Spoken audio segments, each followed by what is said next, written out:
When the Duke of Harwick knocked on Eleanor Ashworth's door that morning, Eleanor was in the kitchen counting stale breadcrumbs. It was 7 o'clock. No duke knocked on a door at 7 in the morning. No duke ever knocked on Eleanor Ashworth's door. The maid, Molly, came rushing in, nearly running. Her face was pale as chalk. Her hands were trembling. Her voice would not come. She stood in the doorway, opening and closing her mouth, then opening it again. "My lady," she managed at last, "there is a visitor downstairs." Eleanor set the crumbs aside. "Who?" Molly swallowed. "The Duke of Harwick, my lady." Eleanor felt nothing in that moment. Later, this would seem strange to her. Fear did not come, surprise did not come, only silence, as if her mind refused to process those two words together, the Duke of Harwick, in this house, on this street, this morning. Then her mind began to work, and she wished it had not, because it told her immediately and mercilessly only one thing: this must be a mistake. She paused on the stairs as she descended. She wiped her hands on her apron, then noticed the apron and pulled it off, tossing it over the banister. She adjusted her hair, then wondered what the point of adjusting her hair was. The Duke of Harwick had come to the wrong address. Perhaps he was looking for a neighbor. Perhaps he meant to deliver a message. Perhaps nothing. No one came looking for Eleanor Ashworth. No one ever did. When she opened the drawing-room door, the man was standing. He was turned toward the window, the gray London morning light falling across his shoulders. Tall, upright, every line of his black coat in place. He turned as she entered. His face was as cold as she had expected, but his eyes were waiting for her, as if he had already arrived long before, as if he had always been there. "Miss Ashworth," he said, his voice low. "Your Grace," said Eleanor. She was surprised her voice did not betray her. A brief silence followed. Molly had closed the door, but Eleanor could still feel her gaze through the narrow gap. Richard Blackwell, Duke of Harwick, took a small white envelope from his pocket and placed it on the table. "My solicitor met with yours yesterday morning," he said, "but I preferred to come in person." Eleanor looked at the envelope, then at him. "I do not have a solicitor," she said. "I know. That is why I came to you first." Eleanor did not open the envelope. She could not because her hands failed her, but because she knew that once she opened it, whatever lay inside would become real, and she was not yet ready for that. "What does this envelope want from me?" she asked. Richard Blackwell took one step forward, just one, but the room was small, and that single step filled it. "It wants you," he said. "I want you. I am offering you marriage, Miss Ashworth." A carriage passed outside. Molly coughed behind the door. London's grey morning went on unchanged. But inside Eleanor Ashworth, something, small, fragile, something she had hidden for years, suddenly froze solid. Because her mother's voice came back to her, just as it always did. "Nothing comes without a price, Eleanor. Nothing." She left the envelope on the table, looked at the man. "Why?" she asked. Nothing more. There were no other words. Nothing changed in Richard Blackwell's face, but for a moment, only a moment, something passed through his eyes. Eleanor did not know him well enough to name it. "The answer to that question," he said, "is not inside the envelope." He took his hat, walked to the door, then turned. "I will await your answer, Miss Ashworth. You are in no haste." He paused. But if you give it before London begins to talk, it will be better for you both." The door closed. Eleanor did not move for a long time. Then she walked to the table, took the envelope, drew out the paper inside, 1 page, formal, cold, every word precisely in place, every seal intact. A marriage proposal. It was real, not the wrong address, not a mistake. The Duke of Harwick wanted Eleanor Ashworth. And Eleanor Ashworth, the daughter of a fallen woman, stood alone in her small drawing room at the far edge of London, holding that paper, and thought, "This is a trap. It must be. But what if it isn't?" The news reached every drawing room in London exactly 14 hours after Eleanor set the envelope back on the table. Eleanor had not calculated that. She should have. Molly had a mouth, and Molly's sister's husband was a waiter at the largest coffee house in Grosvenor Square. The morning had barely broken when the first letter arrived. From Vivienne Carlyle. "Eleanor, come at once, now.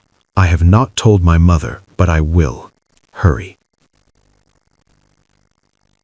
Vivienne Carlyle's house was 12 streets away from Eleanor's.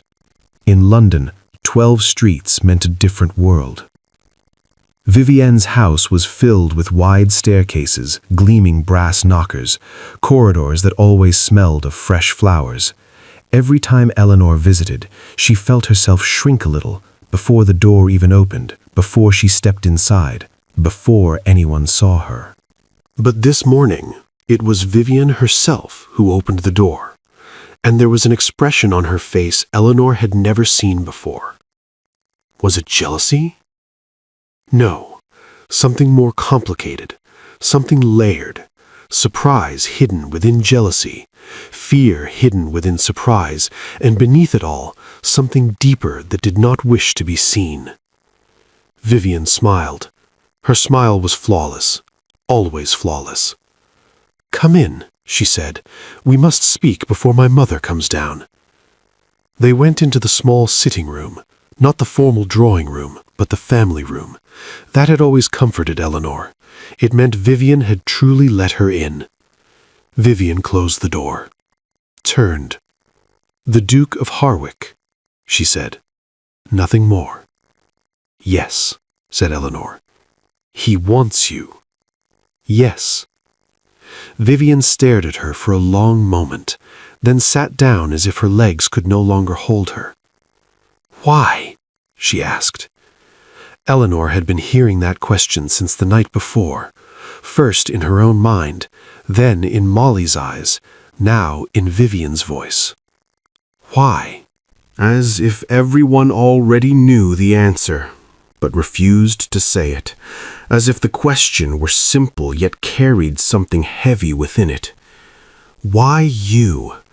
Why Eleanor Ashworth? Why the daughter of a fallen woman? "I don't know," said Eleanor. It was the truth, and sometimes the truth was the most exhausting thing. Vivienne rose, walked to the window, stood there for a moment. "London is talking," she said. "3 different people asked me at Lady Harmon's dinner last night. This morning my mother received 2 letters." She paused. "Some envy you." "Some?" asked Eleanor.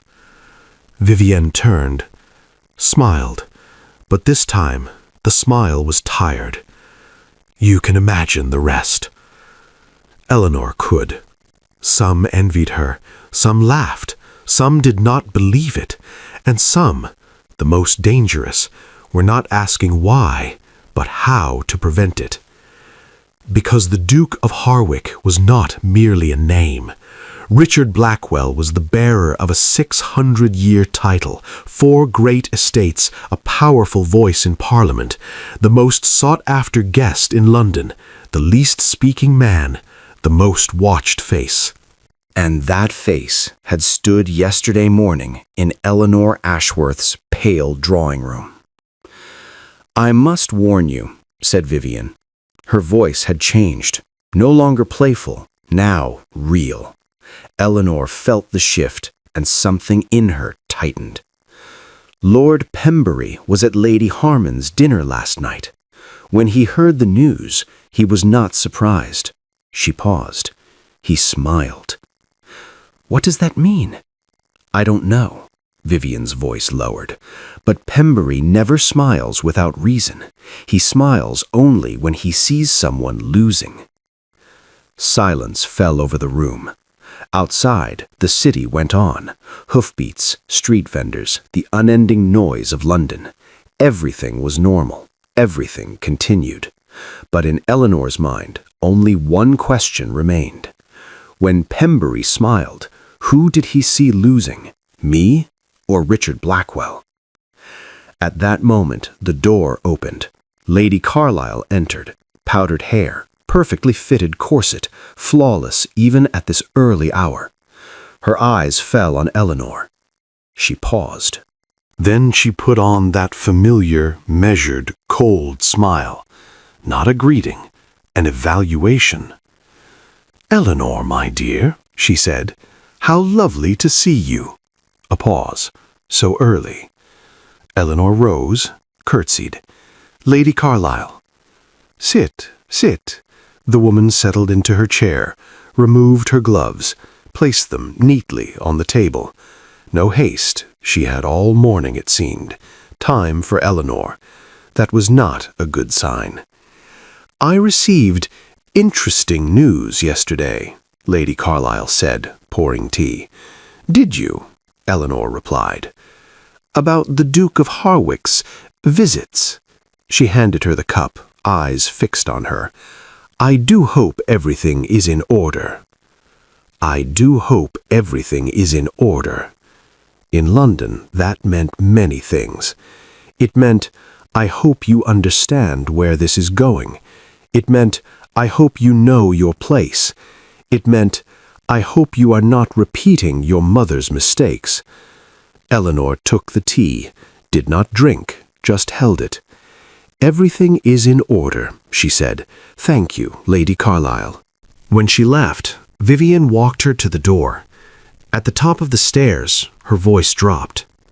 "Eleanor." She hesitated, then continued.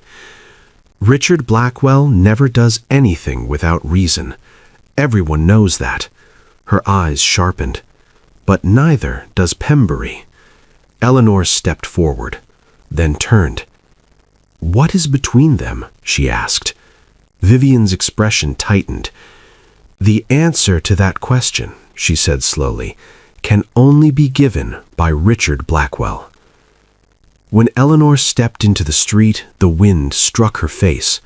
London was loud, crowded, indifferent, as it always was.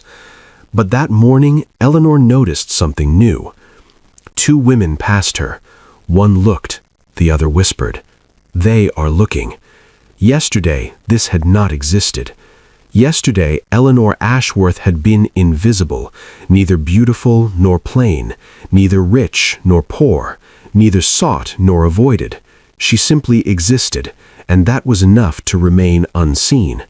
But now the Duke of Harwick's name had attached itself to hers, and in London, once a name attached itself, it never came off.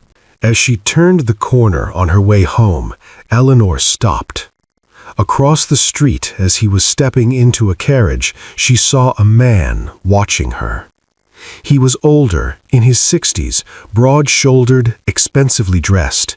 She did not recognize him, but he recognized her, because he smiled.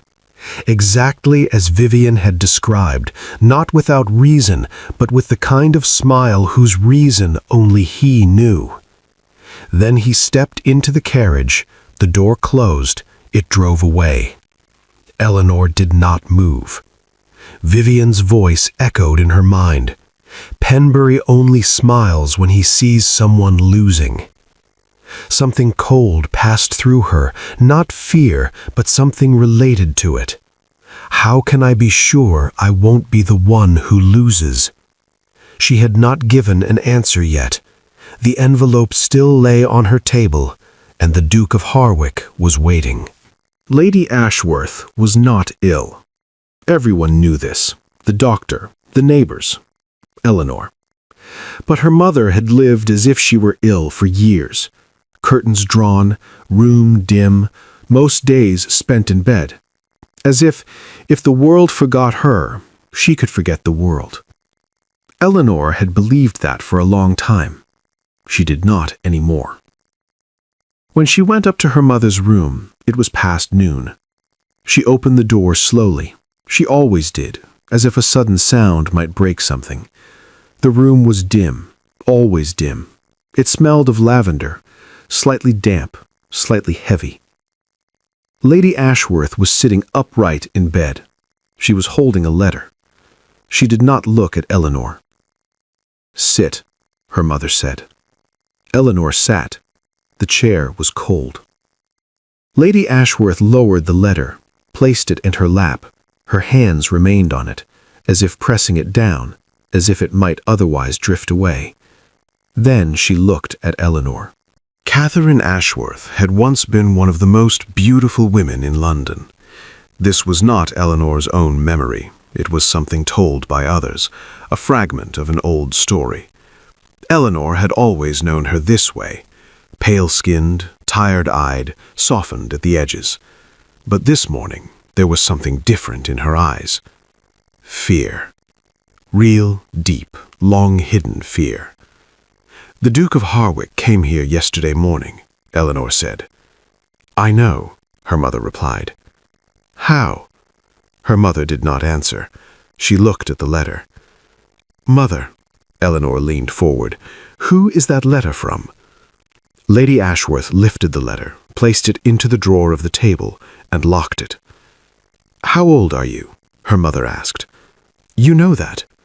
"Say it." 22. Her mother lowered her head. For a moment she remained that way, as if weighing something, deciding which words to choose.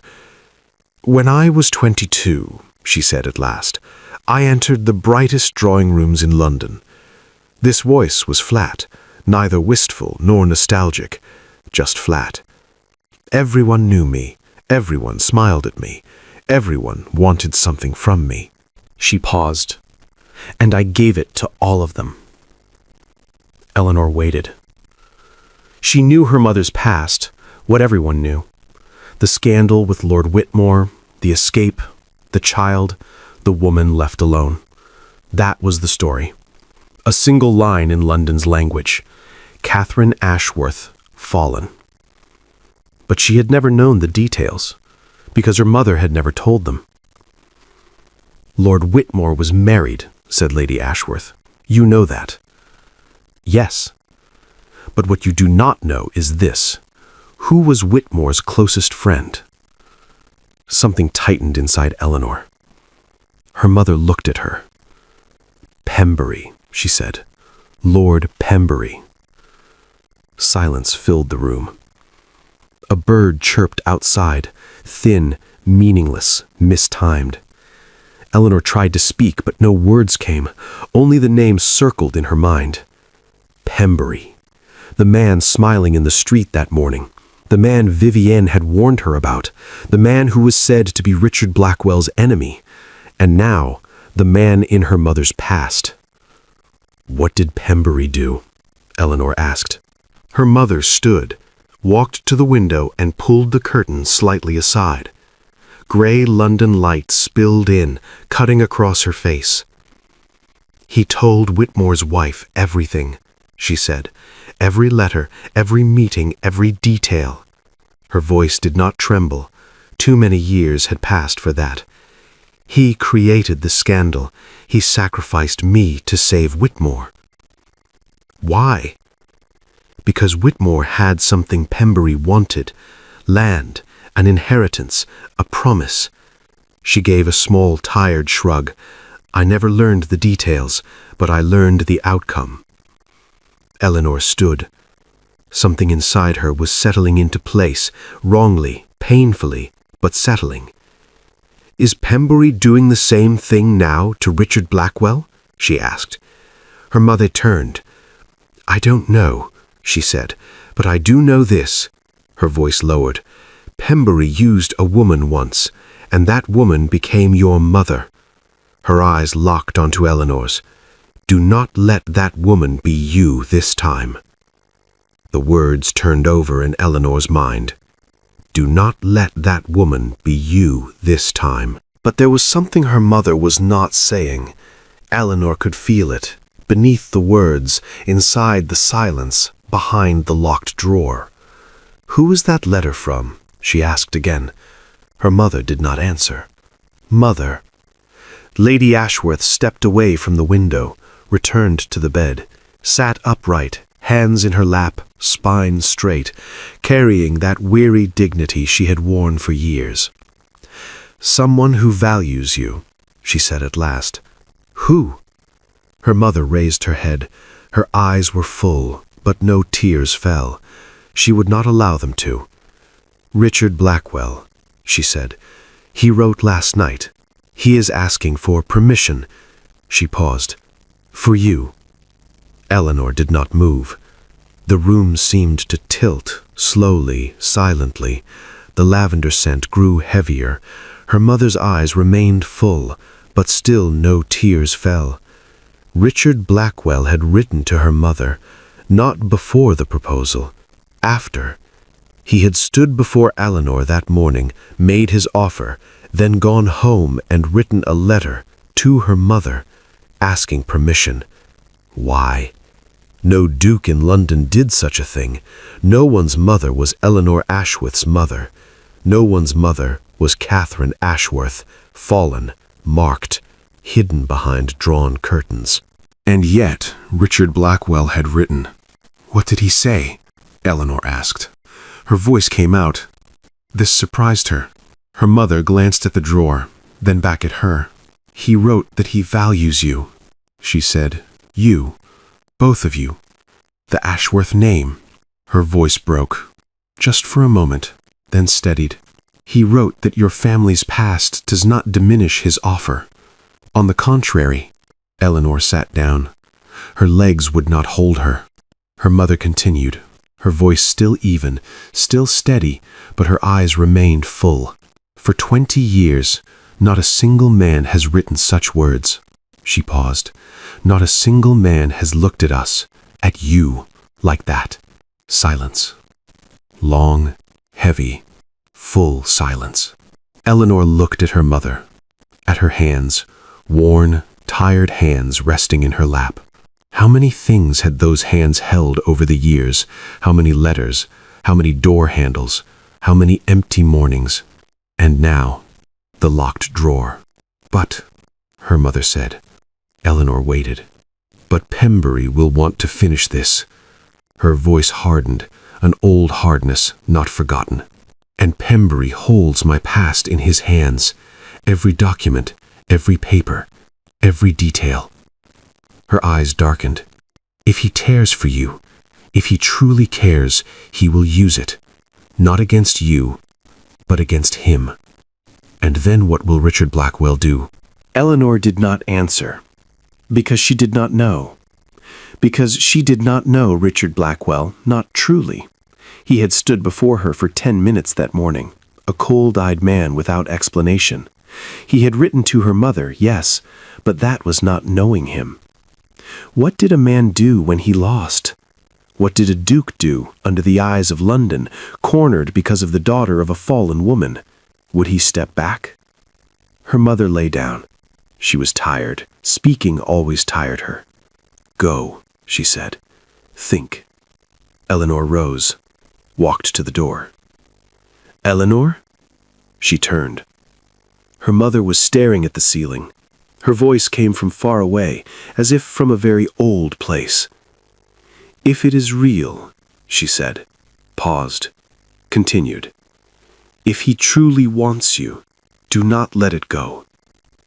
A moment passed. "Why?" Eleanor asked. Her mother closed her eyes. "Because I let it go," she said. "And carrying regret is far heavier than carrying joy." Eleanor closed the door. She stood in the corridor. the cold wall pressed against her shoulder. Downstairs, the envelope was still on the table. She had still not answered. But something inside her, the small, fragile thing she had hidden for years, did not freeze this time. This time, it trembled. That night, Eleanor did not write a reply. She left the envelope on the table, extinguished the candle, went to bed, closed her eyes, did not sleep.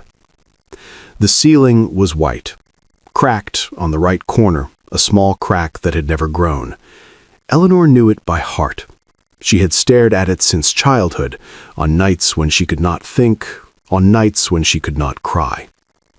She looked at it now and heard her mother's voice.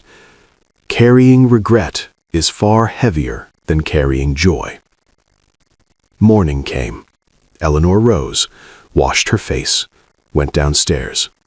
She did not look at the envelope. That day there was Lady Forsyth's tea. Eleanor did not usually attend such gatherings because she was not usually invited. But this week, London had changed, or rather, London's gaze upon Eleanor had changed. The invitation had arrived the night before, on thin cream paper bearing Lady Forsyth's signature. Vivian had sent it. Eleanor knew that. Vivian thought of everything. Lady Forsyth's house stood in Belgrave Square. Wide, bright, every corner arranged with calculated elegance. By the time Eleanor arrived, the drawing room was already full. 12, perhaps 15 women, each in different colors, each with the same kind of smile. When Eleanor entered, the conversations did not stop, but they slowed, which was worse. Vivian found her, took her arm, her voice low, quick, practical at her ear. Smile. Argue with no one. If Lady Harmond asks you anything, answer in monosyllables. Do not elaborate. Why Lady Harmond? Because Lady Harmond made 3 women cry this morning, and the day is not over. Vivian pulled her aside, and it is said she breakfasted with Pembury this morning. Eleanor froze. Pembury? That is the whisper. I have not confirmed it. Vivian's eyes swept the room, but Lady Harmon's presence here today is no accident. If Pembury is planning something, he will use her. He always does. Eleanor's mind went to her mother. He created the scandal. He used a woman once. Tea was served. Eleanor sat, held her cup, smiled, or tried to. The woman beside her complimented her dress. Eleanor thanked her. The woman on her other side remarked on the weather. Eleanor agreed.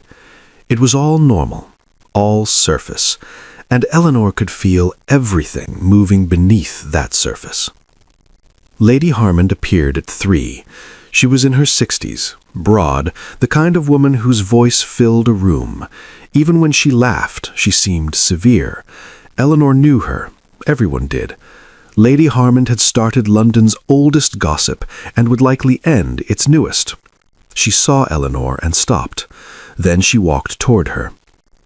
"Miss Ashworth," she said. Her voice was sweet, which was not a good sign. "Lady Harmond." Eleanor rose and curtsied. "Sit, sit."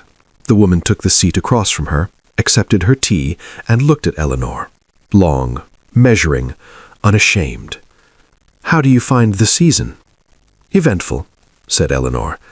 Lady Harmond laughed, a genuine laugh, which made it worse. "Indeed it is." She took a sip. "The Duke of Hardwicke must find it so as well." The room did not fall silent, but that slowing came again, voices thinning, lowering, ears turning. Eleanor did not set her tea down. She held it to keep her hands from trembling. "I do not know the Duke well enough," she said. "I cannot comment on his opinions." Of course, Lady Harmond inclined her head. "You are only just acquainted." A pause. "But London is curious, you understand. Such sudden interest. Unexpected." Unexpected.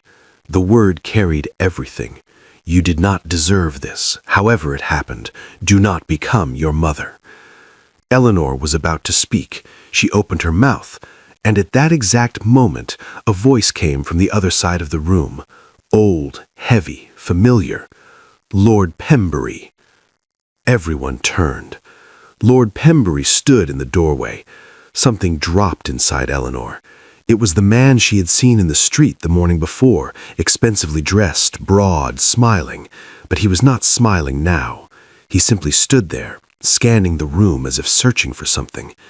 Then his eyes fell on Eleanor, and he smiled. This was not a usual moment for a tea gathering. Men did not attend such events. There were no exceptions. But Pembury had come, and Lady Forsyth had not stopped him. That meant she expected this visit. Vivian appeared at Eleanor's side. So quickly her footsteps had not even been heard. "Leave," she whispered. "Now." "Why?" "Because he came for you." But it was too late. Pembury was already approaching. He walked slowly, unhurried. Why should he hurry? The room was his already. Everything was his already.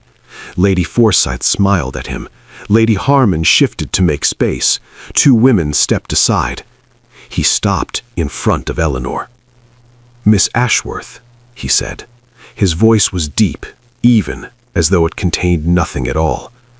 "We have not been introduced." "Lord Pembury." Eleanor rose. As she curtsied, she realized something. Pembury's eyes.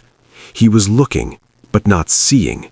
Or he was seeing something else, as if Eleanor were not the one before him, as if he were looking through her at something beyond. My mother. He was seeing her mother. The realization struck Eleanor like a blow to the stomach. "How is your mother?" Pembury asked. Direct, without preamble, loud enough for everyone in the room to hear. Eleanor's hand trembled. She steadied herself. "She is well, thank you." "It has been years since I last saw her." Pembury inclined his head with false regret. "She was once a very lively woman. London must have missed her." Was, past tense. He had buried her in the past with a single sentence, in front of the entire room. Something broke inside Eleanor. Not as if it broke, sharp, physical, real. "My mother," Eleanor said, "is still very lively." Her voice held, it did not tremble. Pembury's brow lifted, just slightly, but it lifted.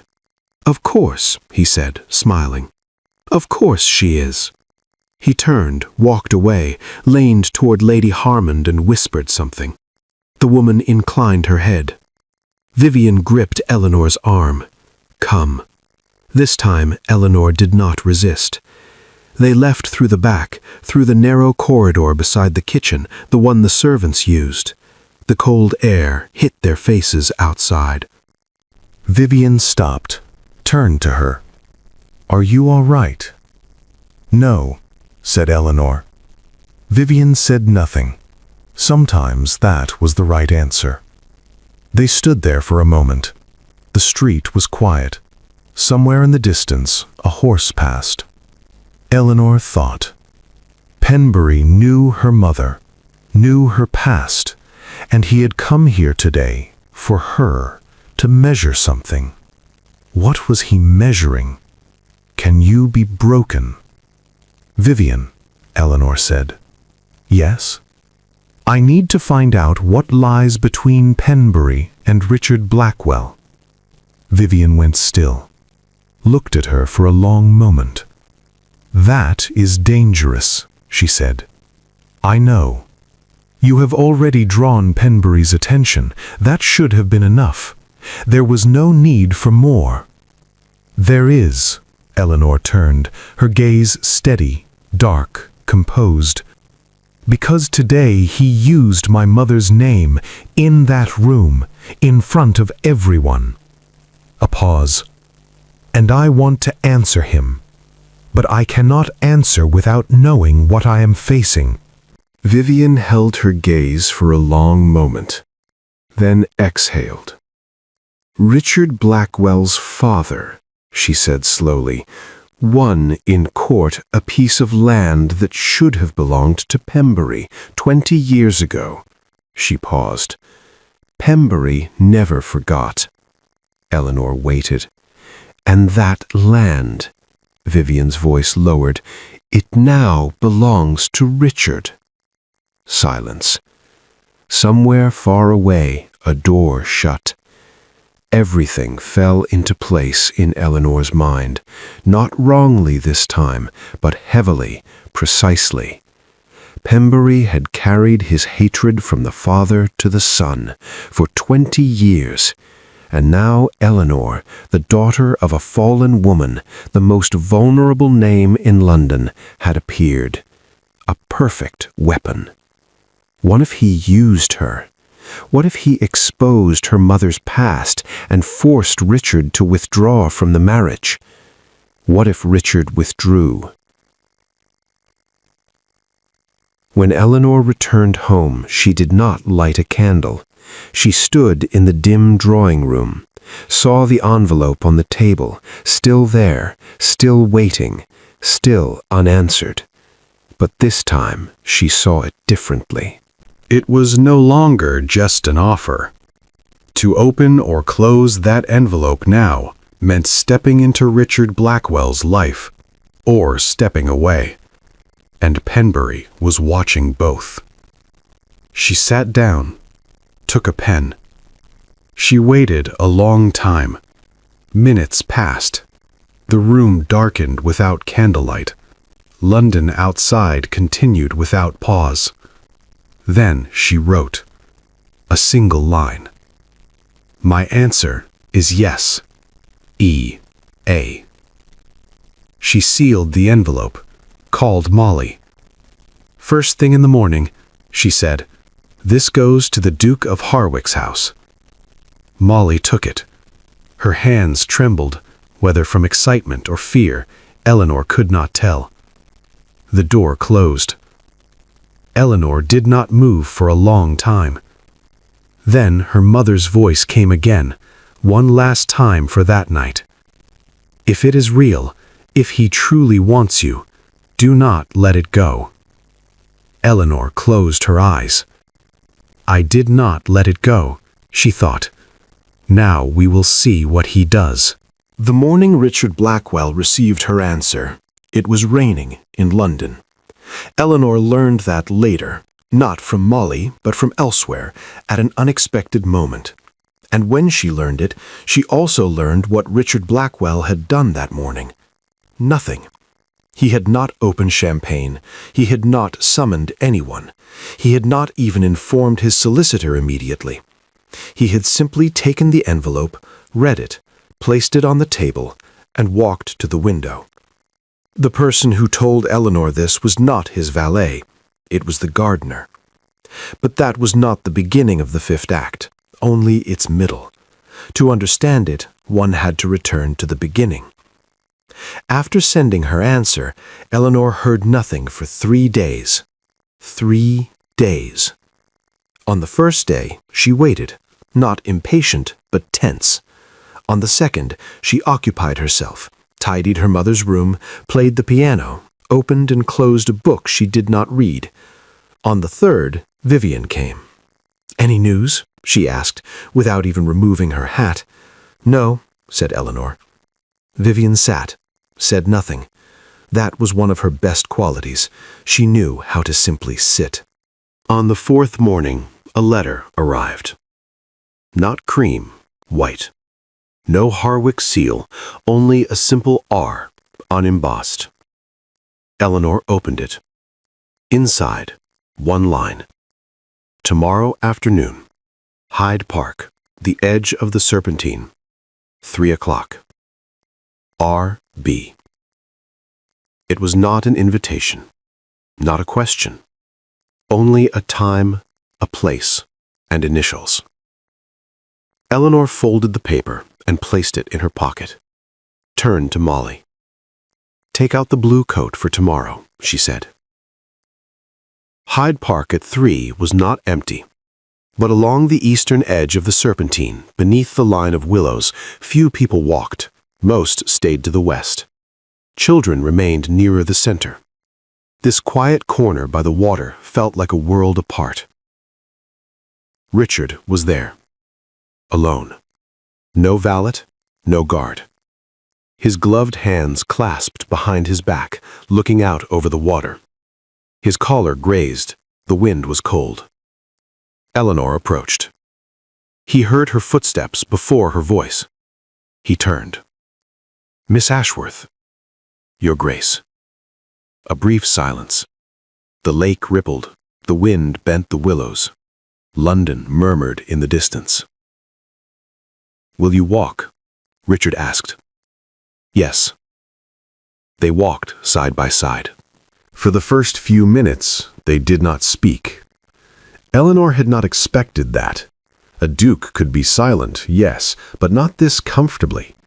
Most men grew uneasy in silence, tried to fill it with words, questions, compliments. Richard walked, followed the water's edge, sometimes looked ahead, sometimes at the lake. Eleanor remained silent as well.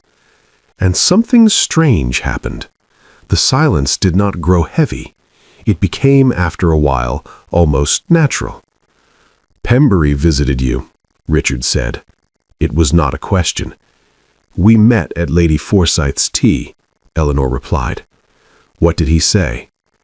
Eleanor hesitated for a moment, then chose honesty, because she was too tired for anything else. "He used my mother's name, in the room, in front of everyone." Richard did not stop walking, but something changed. His shoulders, his jaw, something tightened. "What else?" "She looked at me," she said, as if measuring something. What was he measuring? Eleanor looked at the water. "Whether I could be broken." Richard stopped. Eleanor took 2 more steps, then stopped as well. Turned. He was looking at her. That same cold, distant, unreadable gaze. But this time, there was something in it. She could not name it. Not yet. "And what answer did he find?" Richard asked. Eleanor thought. "He wasn't certain," she said. "That is why he has not acted yet." Richard looked at her for a while. Then he continued walking. Eleanor fell into step beside him. "What is Pembury's issue with you?" she asked.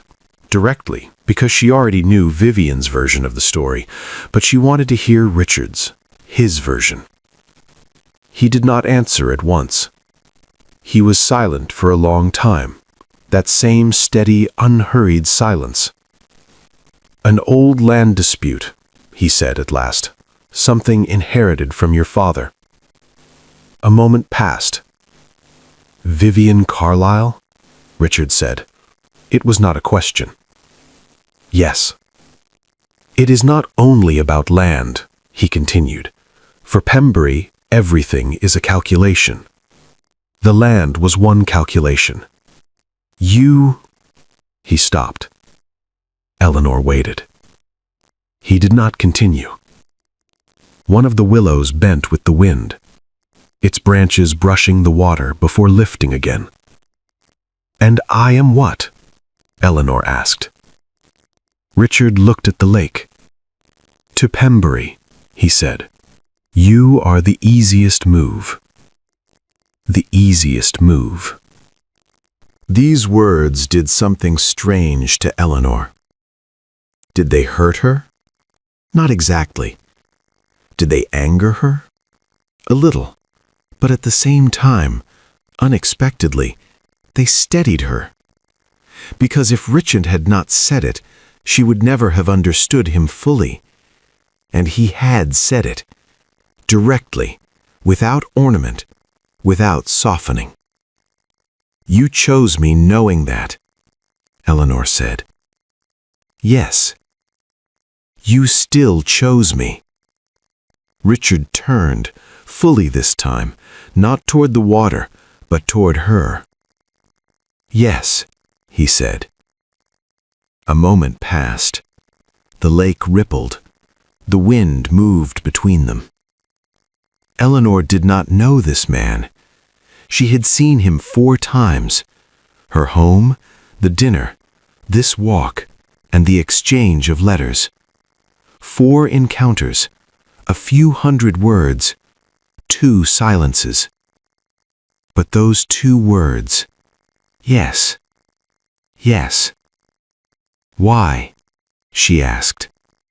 For the first time she asked him directly. She had not dared that morning, but now they were here, by the water. Penbury had been spoken of, the land had been spoken of, and Eleanor was tired. Tired of waiting, of suspecting, of searching for traps in every corner. She wanted an answer. Richard did not reply immediately. He walked a few steps toward the water beneath the willows. Stopped. His gloved fingers brushed together, the leather making a soft sound. Then he turned. "I knew your mother," he said. Eleanor went still. "What?" "Knew is not the right word," Richard corrected. "I saw her once, years ago. I was young, she was younger. It was at a garden gathering. She laughed." He paused. "Very few people in London truly laugh. She did."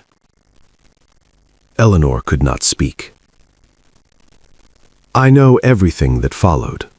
I know what Pembury did. I know Whitmore fled." His voice did not change, calm, even, but weighted. "And I know how you were raised." "How was I raised?" "Alone." His eyes fixed on hers, "and under a name you never deserved." Something inside Eleanor trembled. She would not cry.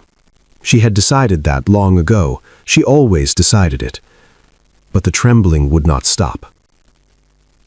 "That is a form of pity," she said. Her voice held, and she was grateful for it. "Did you choose me out of pity?" "No." "Then—" "Because I watched you," he said. "Not this season, the last. At a concert. You would not know it. You were in the back row. When you listened to the music, your face changed." He paused. "Only then. Not when you spoke, not when you smiled. Only with the music." Silence. Long, strange, full silence. Eleanor did not know what to say, because it was true. Something in her shut out the noise of London, her mother's voice, Pembury's smile, everything. Only the notes remained, and Richard had seen it, years ago, from the back row. "That is not enough reason," she said. "It is not," he said, "but it is a beginning."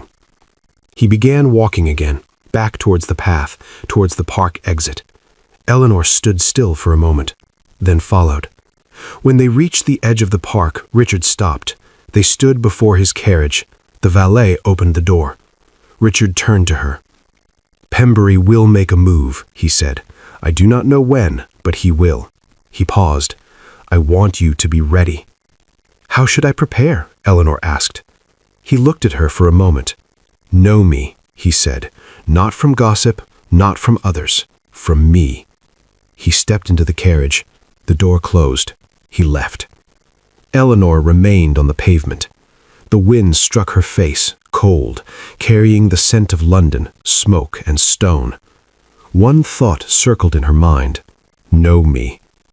The daughter of a fallen woman, a resident of London's farthest edge, a woman who had spent 22 years learning how to remain unseen, Eleanor Ashworth stood there and realized something.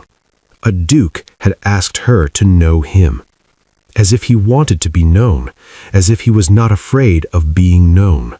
When she returned home, her mother was downstairs. For the first time in weeks, curtains open, hair brushed, a cup of tea in her hand. She stood by the window. Eleanor stepped in, stopped. "Mother?" Lady Ashworth turned, looked at her face, that long, reading look mothers had. "Did it go well?" she asked. Eleanor was surprised. She had told no one where she had gone, but her mother knew. She always knew. "I don't know," Eleanor said honestly. Her mother inclined her head. "I don't know is a better answer, more honest than I do." Eleanor removed her coat, sat down. For a while they were both silent, but this was not the heavy silence of her mother's room. It was lighter, almost normal. "My face changes when I listen to music," Eleanor said. Her mother set her tea aside. "Your father's did too," she said. Eleanor lingered with that sentence. Her mother never spoke of her father. Never. Not a single word. Eleanor had stopped asking years ago. But now she had said it, of her own accord. That night, Eleanor sat at the piano. She did not play at once. She simply sat, her hands resting on the keys. The ivory was cold. Then she played. Not for Pembury, not for London, not for Richard. Just played, and her face changed. The move came on a Tuesday morning. Eleanor did not expect it. Tuesdays were the most ordinary days in London. On Mondays, gossip refreshed. On Wednesdays, invitations were sent. Tuesday stood in between, colorless, forgettable. Perhaps Pembury knew that. Perhaps that was exactly why he chose Tuesday. It was just past 9. Eleanor was having tea, her mother upstairs, Molly in the kitchen. Everything was normal, with that strange, fragile normalcy of the past 2 weeks. The door knocked. Molly opened it. A boy stood there, 12, perhaps 13, holding a brown parcel. No name on it, only an address, Eleanor's address. "Who sent this?" Molly asked. The boy shrugged. "A gentleman," he said. "He paid me, said nothing else." Eleanor opened the parcel at the kitchen table. Inside were documents, yellowed, old, some stained with ink, but legible, every one of them. Dates from 30 years ago, names clear. Catherine Ashworth, Lord Whitmore. Every meeting, every place, every date. And at the bottom, on a newer, whiter sheet, something Eleanor had never seen before. A birth certificate. Eleanor held the paper, read it, once, twice. On the third, she stopped. Molly was still there, eyes wide, mouth half open. "Go," Eleanor said. Molly went. Eleanor sat. For a long time. Outside, the city went on. Hoofbeats, vendors, London's endless rhythm. Everything continued. The world moved. But the paper in Eleanor's hand, this paper changed everything. There were 2 names on the certificate, her mother and a father's name.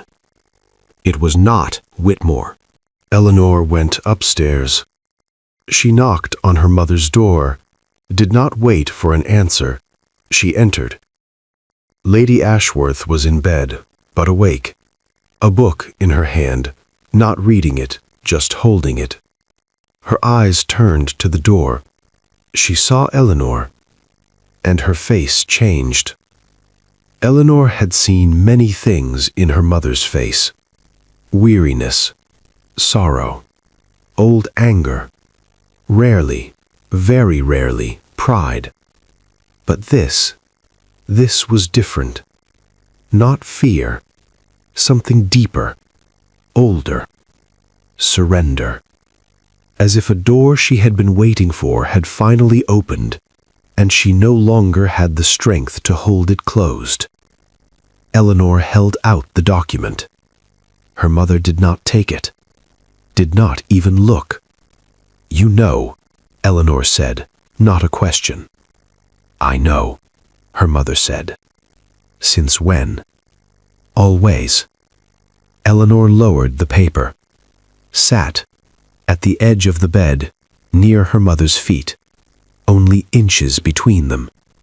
"Tell me," she said. Lady Ashworth set the book aside, folded her hands in her lap, looked toward the window, the curtains still drawn, her face gray in the dim light. "Before Whitmore," she said, "there was someone else." Her voice was flat, not a story long told. This was the first time it was being spoken, its weight present in every word. "Who?" Eleanor asked. Her mother paused. "James Hartwell," she said. "He had a small estate and a large heart, but no money." A tired shrug. "My mother refused him. My father refused him. At the time, so did I. I had already learned how to refuse." Eleanor waited. "Whitmore was wealthy, prestigious, married, but in London that was not an obstacle, as you know." Her voice did not grow bitter. It remained even, factual. "What happened with Whitmore happened. Pembury exposed everything. Whitmore fled." A pause. "I remained." "And James Hartwell?" Her turned for the first time, looked at her. "James came when he heard of the scandal. He was the only one who came." Her voice faltered, just one syllable, then steadied. "He asked me to marry him, said he would claim you as his own." Her eyes filled. "I refused." "Why?" Eleanor asked. Her mother laughed, short, bitter, directed at herself. "Because I was ashamed," she said. "Because I thought he did not deserve to carry my burden. Because—" she stopped. "Because I was a foolish woman." Silence. Long, heavy, full. Eleanor looked at the birth certificate, then at her mother. "James Hartwell's name is on this document," she said. "Yes. Then that means he is your father," her mother said, closing her eyes. "Yes." Eleanor did not move. The room did not spin. She expected it to, but it did not. Perhaps she had seen enough by now for such news. Perhaps even shock grew tired. Or perhaps she had always known, somewhere. "How did Pembury obtain this document?" she asked. Her mother opened her eyes. "From James's solicitor," she said. "James died 5 years ago. His solicitor kept everything in order, but there is nowhere Pembury cannot reach." Her voice hardened. "And now, with this document," Eleanor said, "my true identity can be questioned." She thought, "If I am not Ashworth, Pembury can expose it and force Richard to withdraw from the marriage." Her mother lowered her head. That was the answer. Eleanor stood, walked to the window, pulled the curtain aside. London outside was gray, damp, lost in the colorless anonymity of a Tuesday. She thought. Pembury had sent the document to her, not directly to Richard, to her. This was a warning. Withdraw, or I will reveal it. A quiet threat, an elegant threat, a gentleman's threat. And Eleanor had 2 choices: withdraw or remain. "Does James Hartwell have any other legacy?" Eleanor asked. Her mother looked surprised. She had not expected the question. "What do you mean? Is the solicitor still active? Where else are the documents kept?" Her mother thought. "James had a sister in Sussex, Margaret." She paused. "Why are you asking?" Eleanor let the curtain fall, turned. Her face was steady, calm, but something burned beneath it. Not fear, something like fear, but not quite. Anger. Clean, cold, long-awaited anger. "Because," Eleanor said, "Pembury wants to use this document as a weapon, but every weapon has 2 edges." She picked up the paper. "If this document is real, and I can see that it is, then it does not destroy me." She paused. It makes me different, but it does not destroy me. Her mother watched her, long, searching, almost disbelieving. You want to stop Pembury? She said. Not stop him, Eleanor replied. I want to be ready. Something passed through her mother's eyes. Eleanor recognized it. It was the same thing that had once been in the eyes of the woman who had truly laughed years ago at a garden gathering. Life. I need to tell Richard, Eleanor said. I know, her mother replied. Everything. I know. A moment passed. What if he runs? Her mother asked. Her voice was low, afraid of her own question. Eleanor held the paper. Thought. She heard Richard's voice in her mind, low, even, unadorned. To Pembury, you are the easiest move, and still I chose you. He won't run, Eleanor said. She was not certain, but she said it. Because sometimes believing something was the first step toward making it real. That night, Eleanor wrote a note. It was not long, 3 lines. We need to speak, not tomorrow, today. I am waiting for you. E.A. She gave the envelope to Molly. Molly left. Eleanor sat in the drawing room, by the candle, holding the document. She read her father's name, James Heartfelt, silently, as if learning a name for the first time in truth. James. At 11, the door was knocked. Eleanor opened it. Richard stood there. His coat was wet. It had begun to rain, though Eleanor had not noticed. No valet again. Alone, wet, cold, and present. She was about to say, "You received my note," but Richard spoke first. Pembury sent something to 3 people this morning. A document, an old birth record. His eyes locked onto hers. He sent it to you as well, didn't he? Eleanor stepped back. Come in, she said. They went into the drawing room. Eleanor picked up the document from the table, handed it to him. Richard took it, looked, read. His face did not change, not at all. Eleanor watched him closely, every fraction, searching for the smallest tension, the slightest retreat. There was none. He placed the document on the table. Did you know James Heartfelt? He asked. No, said Eleanor. I learned tonight. Your mother.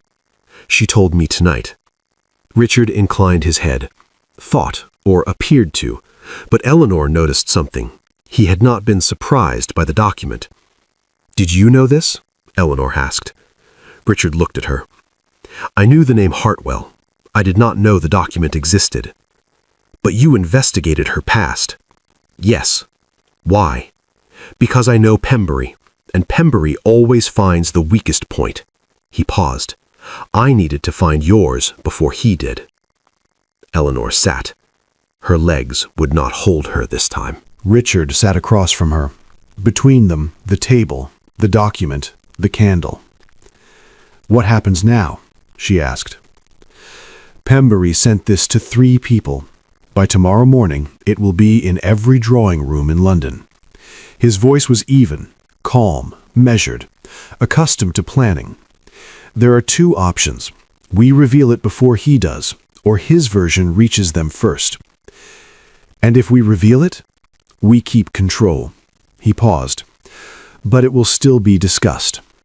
And if we don't, London will know you through Pembury's version. His gaze darkened. In that version, you are not your mother's daughter. You are her repetition. Eleanor absorbed that. Slowly, in the cold, in the flickering light of the candle. And you? She asked. What does this do to you? Richard looked at her for a moment. Nothing, he said. For a duke? Nothing, he repeated, this time firmer, sharper. Pembury did this believing it would affect me. He is mistaken. The trembling inside Eleanor stopped, froze, sharp, sudden, because there was nothing in his face as he said it. No performance, no persuasion. He simply said it, as if it needed to be said. Why? Eleanor asked. She always asked that question, always the same one. But this time was different. This time she wanted a real answer. Richard stood, walked to the window, looked outside, the rain still falling, London dark and wet. He was silent for a long time. Eleanor waited, not impatiently this time, truly waited. "My father," Richard said at last, "told me something before he died. He said Pembury ruined a woman. He did not say her name, but I saw his regret. My father did not regret often." He paused. "Years later, I understood who he meant." He turned, looked at Eleanor. "Your mother." Eleanor stood, gripped the table, not to steady herself, just to touch something real. "Your father knew her story." "He did, and he knew what Pembury had done." Richard's voice carried something now. Not anger, something older.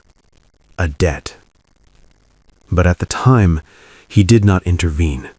He could not. Pembury's influence was too great then. Silence. Long, full, unresolved silence. Eleanor thought. Richard's father had known, had not acted, and now Richard was here. "Is this a debt?" she asked. Her voice trembled. She tried to steady it, but it trembled. "Are you repaying your father's debt?" Richard looked at her. He did not answer immediately. And that pause, that small delay, cut through her. "At the beginning," he said, "perhaps." Eleanor was about to speak. "But at a concert," Richard continued, "I saw a woman in the back row, lost in the music." He paused. And the debt was forgotten. The candle flickered. The rain continued outside. Eleanor looked at him, long, trying to understand, still not fully able to. But she understood one thing. This man was not leaving. Not because of the document, not because of Pembury, not because of the past. He was staying. "What will we do in the morning?" she asked. Richard turned. For the first time, on that cold, distant face, something small, almost invisible, appeared. Not relief, not victory, only together. "In the morning," Richard said, "I will go to Pembury." "Alone?" "No." His eyes met hers. "You will go to Sussex." Eleanor blinked. "Sussex?" "Margaret Hartwell, James Hartwell's sister, your aunt." Eleanor went still. "Your aunt." The word hung in the room, strange, new, not yet real. "Margaret Hartwell does not know me," Eleanor said. "She does," Richard replied. "James told her everything." A moment passed. Eleanor thought of her mother, upstairs in the dim room, hands folded in her lap. James died, her mother had said, 5 years ago. But he had a sister, and she knew. "Why Sussex?" Eleanor asked. "What will I find there?" Richard took the final step. They stood across the table, the document, the candle, 2 cups of cold tea between them. "Before he died," Richard said, "James Hartwell left something, not with his solicitor, with his sister." He paused. "Pembury's document is real, but it is incomplete. What is missing?" Richard's eyes darkened, not cold, but resolute. "His letter he wrote for you." Eleanor forgot to breathe. For a moment, just a moment. Outside, the rain stopped. London fell into that rare, brief, almost unbelievable silence, and Eleanor Ashworth, the daughter of a fallen woman, stood there in that small drawing room before a dying candle and thought, "My father wrote a letter for me, and I have never read it." The journey to Sussex took 4 hours. As Eleanor sat in the carriage, she felt London fall away behind her. First the houses thinned, then the streets ended, then the sound of stone gave way to the uneven rhythm of dirt roads. The noise, the smoke, the watching eyes of London were left behind. For the first time in weeks, Eleanor breathed. Truly breathed. Molly was with her. Molly always slept on journeys.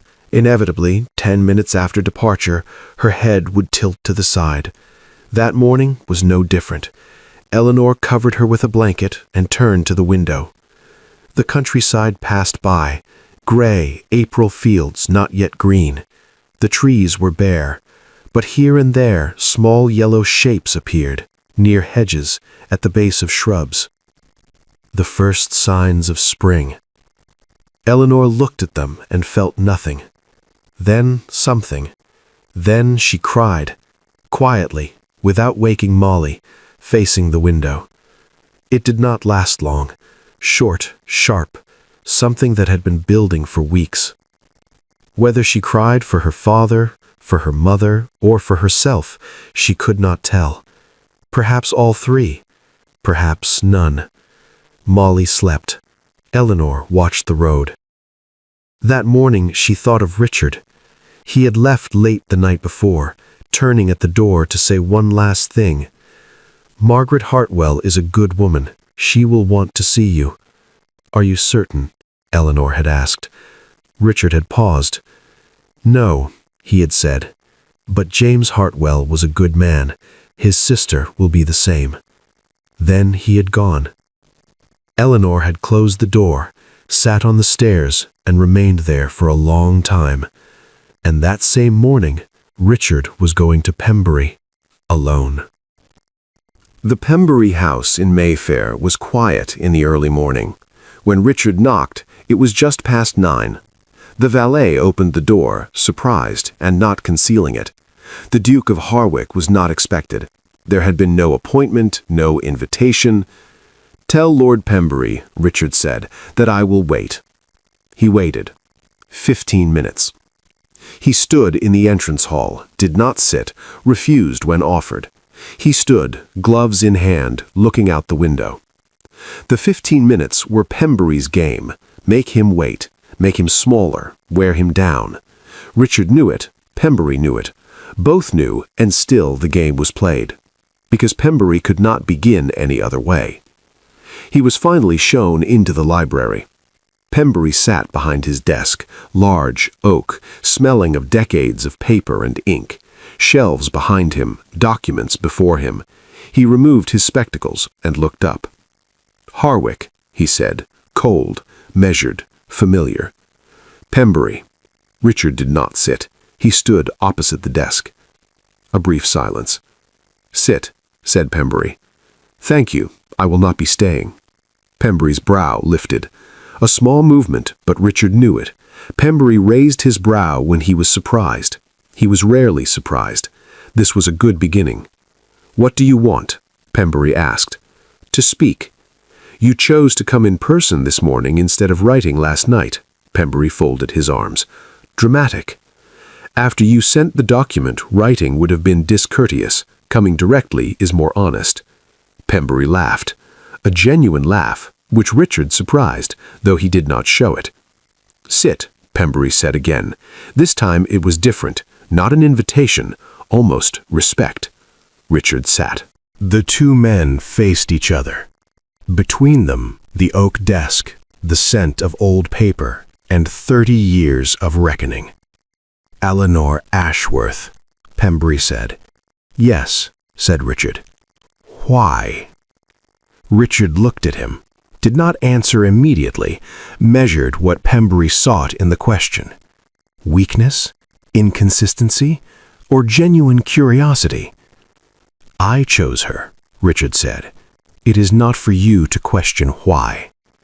Pembury's eyes narrowed. "You are repaying your father's debt," he said. "Not a theory, a conclusion." Perhaps at the beginning, Richard replied. And now? Now it is my choice. Pembury leaned forward, interlaced his fingers, watched him, that calculating, unmistakably Pembury gaze. The document is real, he said. You know that? I do. She is not Ashworth then, technically. Technically, said Richard, that does not concern me. Pembury paused. A real pause this time, not the stage delay of 15 minutes. He had not expected this. A duke for a woman whose lineage could be questioned. London will laugh, Pembury said. London laughs at everything, and then it forgets. For this woman, you would risk your standing.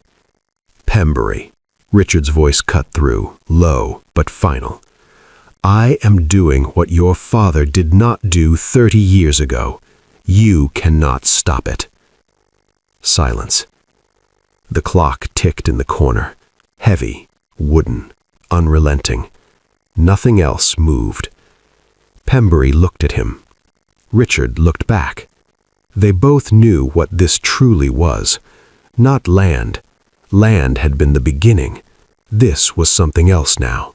This was Pembury's 30-year resentment, his anger at the Blackwell name always prevailing. And now Richard was prevailing again. The document is already with 3 people, Pembury said. It is no longer in my hands. I know. I cannot stop it. I know. Pembury's surprise showed this time. He could not conceal it. Then why did you come?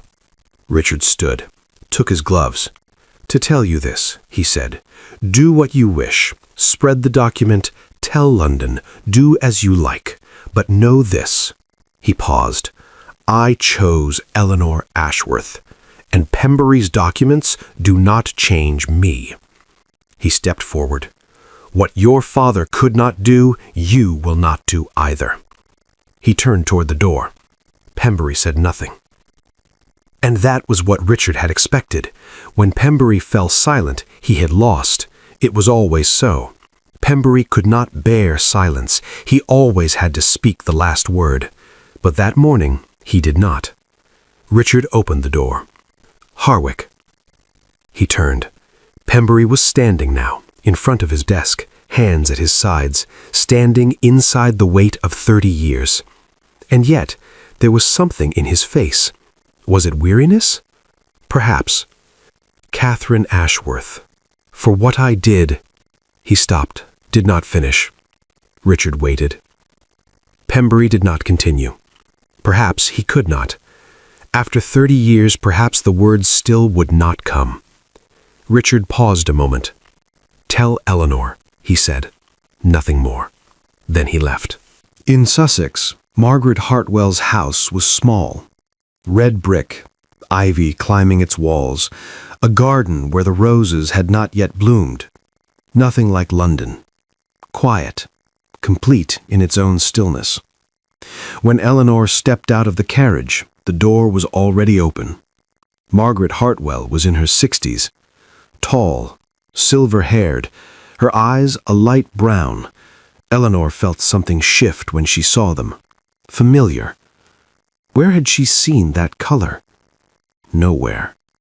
And yet, she knew it. Eleanor, the woman said. No question. Recognition came first, direct, almost longing. Miss Hartwell? Eleanor replied. Margaret laughed, warm, real, unlike anything heard in London drawing rooms. Margaret, she said, just Margaret. She stepped aside. Come, I have kept you waiting long enough. Years. I have no right to keep you waiting any longer today. They went into a small sitting room. A fire burned, real wood, soft smoke, warmth that filled the air. Eleanor held her hands towards it. Molly had been left outside. Margaret had looked at her, then at Eleanor, and let only Eleanor in. Eleanor had not objected. Tea was served. They were silent, but not the calculating silence of London. Just 2 people, newly met, measuring one another. "What do you know of my father?" Eleanor asked. Margaret set down her cup. "Everything," she said. "James told me everything."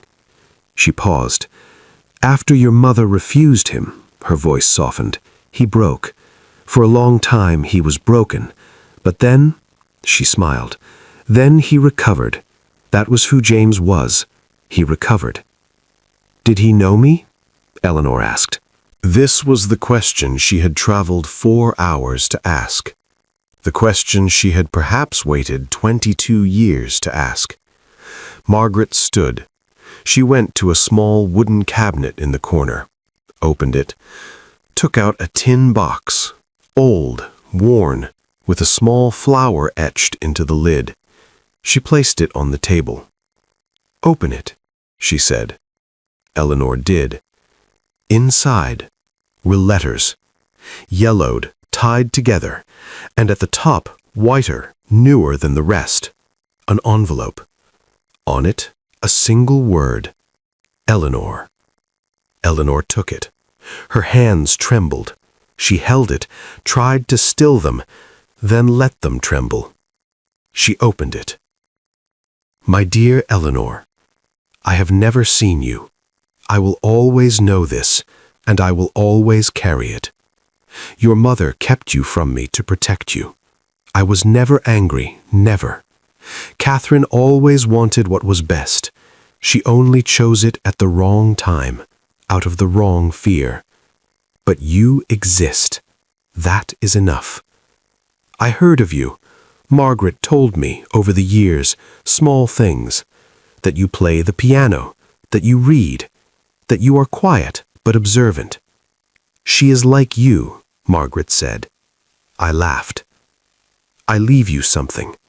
Not a document. That is in Pembury's hands, I know, I always knew. But this letter is yours, only yours. Whether you are Ashworth or not does not matter. Carrying a name is easier than deserving it. You have done both. You have carried it, and you have deserved it. Be happy, Eleanor. That is a father's only wish. James. Eleanor lowered the letter. She cried. This time she did not stop herself, did not try to. Margaret sat across from her, saying nothing, simply present. Sometimes that was the right thing. Eleanor cried, for her mother, for her father, for 22 years. Then she stopped, not by wiping it away, but by passing through it. Can this letter be used in court? Eleanor asked. Margaret blinked. She had not expected the question, at least not so quickly. Then she smiled. You are like James, she said. He always asked the most practical question, immediately after weeping. It can be used, Margaret said. James left instructions with his solicitor, if needed, if you wished it. But, she paused, Pembury's document will not destroy you, Eleanor. Do you understand that? I do, Eleanor said. Are you certain? Eleanor thought. She heard Richard's voice. To Pembury, you are the easiest move, and still I chose you. Yes, she said, I am certain. Margaret smiled. She rose, went again to the cabinet. This time she brought out something small, a ring. Simple, gold, a small stone set into it. It belonged to James's mother, she said. He asked me to give it to you. She held it out. If you wish. Eleanor looked at it. It was small, plain, nothing London would admire, neither large nor extravagant. But it carried something, something old, something real, something passed from one hand to another. Eleanor took it. She did not put it on. She held it in her palm, closed her hand around it. On the return journey, Molly slept again. Eleanor held the letter, folded, in her pocket, warmed by her hand. Outside, the countryside passed by, still gray, but changed in the afternoon light, less heavy, less dull. And the small yellow flowers, along hedges, at the edges of fields, there were more of them now. Perhaps there had always been more. Perhaps she could only see them now. By the time they reached London, night had fallen. At the door there was a note, small, tucked into the knocker, unnoticed by Molly. Eleanor took it, opened it. One line. Pembury is silent. We speak tomorrow. R.B. Eleanor read the note, once, twice. On the third she laughed. She had not meant to, it came anyway. Short, light, the kind of laughter that surprises even the one who lets it out. Molly turned, startled, said nothing. Eleanor stepped inside. Her mother was downstairs. This had become ordinary now, in recent days. The curtains were open, a cup of tea in her hand. Eleanor took the letter from her pocket, held it out. Her mother took it, looked at the envelope, at the single word written across it. Eleanor. Her eyes filled. James, she said. Just that, just the name. Yes, said Eleanor. Her mother held the letter, did not open it, could not. Her hands would not hold steady. Eleanor sat beside her, waited. After a while, her mother opened it, read. She said nothing for a long time. Eleanor waited. From outside came the faint rhythm of the street. London, distant, constant. Her mother lowered the letter.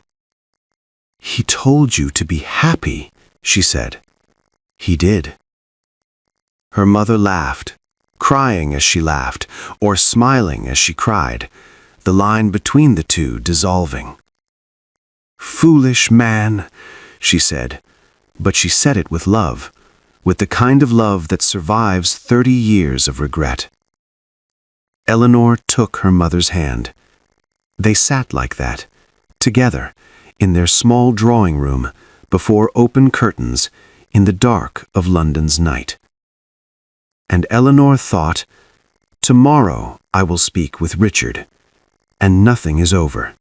Everything is only beginning. London saw sunlight that May morning, a rare thing. Early in May, in the first hours of the day, the clouds parted and let through real, warm, golden light. The city was not prepared for it. People had dressed for rain, carried umbrellas, then paused and looked up at the sky. Eleanor looked too. From her bedroom window, before she put on her gown, her hair half gathered, half undone, she stood and looked. The sunlight stung her eyes. She let it. Molly stood behind her. My lady, she said. Her voice trembled. Molly always wept at weddings. She began before they even started. I know, said Eleanor. Your hair is not yet... I know, Molly. A moment passed. It is a beautiful day, Molly said. Eleanor smiled, looking away from the window. It is, she said, a beautiful day. The gown had been kept simple. At Eleanor's request, Vivian had brought 3 dressmakers, 3 fabrics, 3 designs. Eleanor had looked at them all, then chosen the simplest. Not white, cream, a broken white, closer to the color of time, without London's polish. Vivian had not argued. She had only looked, then inclined her head. It suits you, she had said. Everything will suit you now. Eleanor entered her mother's room. Lady Ashworth was ready, not lavender this morning, but something lighter, floral. Her hair arranged, her dress silver blue. Eleanor felt something tighten in her chest when she saw her. She had always known her mother was beautiful, but this morning? 30 years of weariness had lifted, just a little, but it was enough. Mother, Eleanor said. Her mother turned. They looked at each other, long, wordless, carrying years between them. Her mother stepped forward, took Eleanor's face in both hands. Her palms were cold. You are beautiful, she said. Eleanor's eyes filled. Do not cry, her mother added. Your eyes will swell. Eleanor laughed. Her mother laughed with her. The church was small. At Eleanor's request, Richard had asked, "Where would you like it?" Eleanor had thought. A large church would be London's spectacle, a stage for judgment, for Pembury's smile. A small church would belong only to them. St. Bride's small chapel, tucked behind Fleet Street, ivy climbing its stone walls. Few guests. Vivian, Lady Carlisle with her cool smile, a few of Richard's close acquaintances, her mother's solicitor, and Margaret Hartwell. She had come from Sussex. Eleanor had sent a short note. Margaret had replied with 2 words, "I will come." Eleanor stood at the church door. When she stepped from the carriage, Molly adjusted her skirt. Margaret squeezed her hand. Her mother came to her side. "Are you ready?" her mother asked. Eleanor looked at the church. The door stood open. Candlelight spilled out, meeting the sunlight at the threshold, gold against gold. A week earlier she had spoken with Richard. A long conversation. Pembury, the document, Margaret, the letter, everything. Richard had listened, asked, thought, then said only one thing. Pembury sent the document to 3 people. Those 3 kept it. Eleanor had been surprised. Why? "Because I went to each of them," Richard had said, "and told them." "What did you tell them?" Richard had paused. "I told them about James Hartwell," he had said, "and Eleanor Ashworth." Pembury's move had not reached London. The document had not spread. It remained with those 3, quietly, in closed drawers. Pembury had waited for a reaction, for retreat, collapse. None came. And Pembury, tired, old, his 30 years of anger emptied, had chosen silence. As Richard had said, Pembury was silent. Eleanor stepped into the church. Her mother was at her left, her arm linked with hers. For the first time in all those years they walked together like this, shoulder to shoulder, both trembling, though neither showed it fully. The aisle was lit by candles, stone walls, wooden pews, sunlight filtering through small windows, and at the far end, Richard stood. Black, composed, upright as ever. But when Eleanor entered, he turned, and his face, she had not expected this. It had changed. Not broken open, but parted slightly. Something fragile, visible for the first time. Eleanor recognized it. He had once said her face changed when she listened to music. Now his was changing. She walked. Her mother released her arm, at exactly the right moment, in exactly the right place. Eleanor felt it, the loosening of fingers, the step behind. She continued, alone for the final steps. She stopped before him, 2 steps between them. Their eyes met. Eleanor looked into his, those brown, deep, rarely smiling, often thinking eyes. The eyes that had watched from the back row, that had written a letter, that had stood before Pembury. Richard looked at her, and Eleanor saw one thing clearly. He had not run. Not from Pembury's document, not from her mother's past, not from the name Ashworth, not from London's gaze. He had stayed. He had waited. And now he was here. The priest began to speak. Words came, old, familiar, spoken for centuries.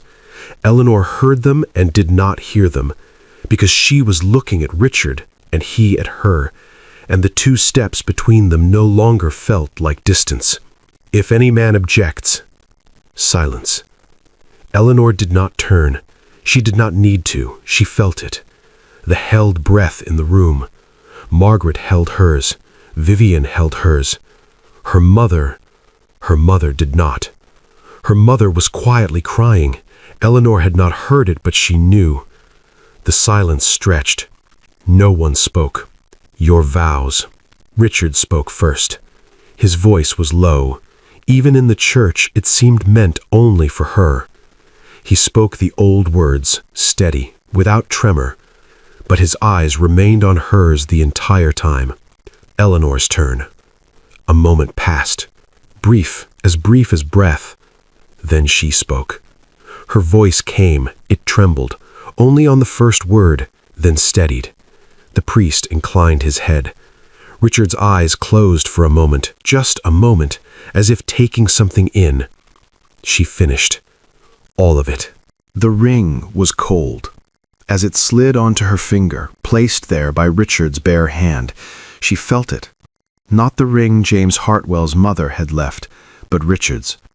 And somewhere between the two, something closed. I now pronounce you. The church breathed again. Vivian made a sound, quick, stifled. Margaret's hands clasped in her lap. Lady Carlisle cleared her throat. And her mother laughed. A real laugh, short, low, but real. The same laugh from a garden 30 years ago. Catherine Ashworth, in a small stone church, after 30 years, laughed again. Richard turned to her. The 2 steps were gone. One remained. Then that too was gone. Outside, the sun still held. April had given way to May, and London in that hour was gold. Stone buildings, iron railings, wet pavements, all lit with it. Eleanor stopped. She felt the sunlight on her face, warm, real, rare in London. Richard stood beside her. "Are you well?" he asked. Eleanor looked into the light. She thought of the envelope left on the table, of Molly's trembling hands, of Vivian's arm around hers, of Pembury's smile, of her mother's locked drawer, of the road to Sussex, of Margaret at the door, of James's letter. "Be happy, Eleanor." "Yes," she said, then corrected herself. "Better," she said. "I think it will be better each day." Richard looked at her. That same small, fragile opening was still there in his expression. "That is enough," he said. Her mother came to them. Eleanor turned, looked at her. Silver blue dress, uncovered hair, tear-streaked cheeks. Her mother looked at her, then at Richard. A long, measuring look, one only mothers possess. Richard did not look away. He did not retreat. He stood, waited. Lady Ashworth inclined her head, a small, dignified inclination of a woman carrying 30 years. "Good day, Your Grace," she said. "Good day, Lady Ashworth," Richard replied. A moment passed. "Catherine," her mother said. "You may call me Catherine now." Inside Eleanor, something settled. Not something large, something small, fragile, like those small yellow flowers by the roadside, but real. Margaret watched from a distance. Eleanor saw her, standing before the church doors, smiling, her hands folded gently before her. Her eyes were full. It was a good fullness, not of loss, but of completion. Eleanor looked at her. Margaret inclined her head. James would have been pleased, that gesture said. He would have been pleased, and then asked a practical question immediately after. Eleanor laughed. Vivian slipped her arm through hers. "London will talk," she said softly, for Eleanor alone. "I know," Eleanor replied. "And Pembury? Pembury is silent, and silence does not last long in London." Vivian studied her, then laughed, a real laugh, free of envy, clean. "I love you," she said. "And I you," Eleanor answered. The carriage arrived. Richard held the door. Before stepping in, Eleanor paused. She turned one last time toward the church, her mother, Margaret, Vivian, the sun, that rare golden London morning. She looked at all of it, took it in. Then she entered. Richard followed. The carriage moved. They were silent for the first few minutes. London passed outside the window, crowded, loud, indifferent as ever. But this morning, something was different. Or perhaps Eleanor was. "Where are we going?"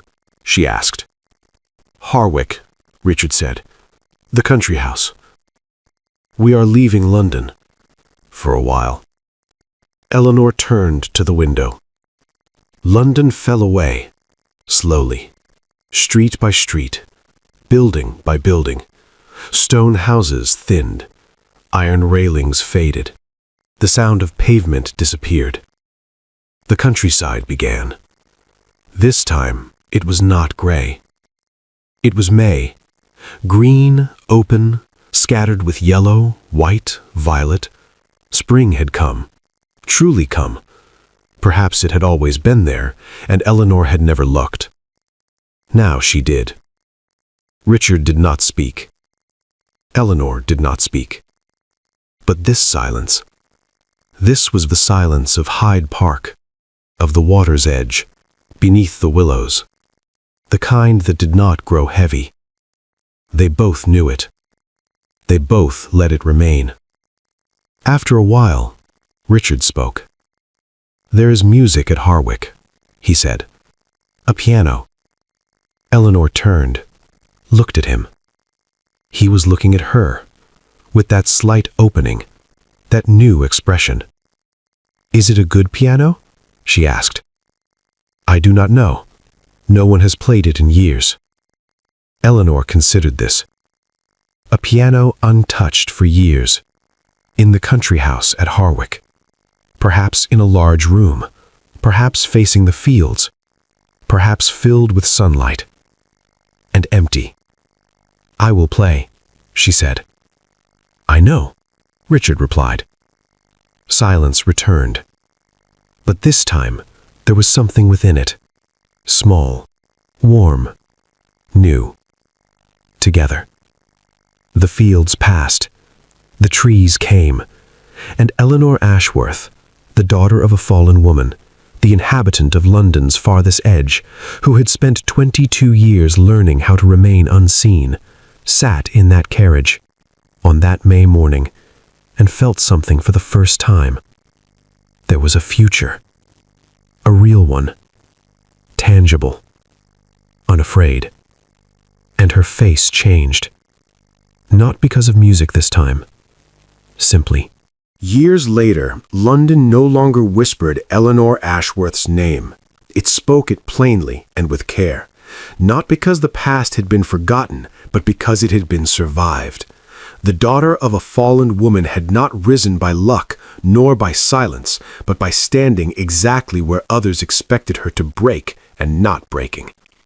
Pembury's voice faded slowly, as all calculated cruelties do when they fail to find their mark. And Richard Blackwell, who had once chosen her in full knowledge of the cost, never once stepped back from that choice.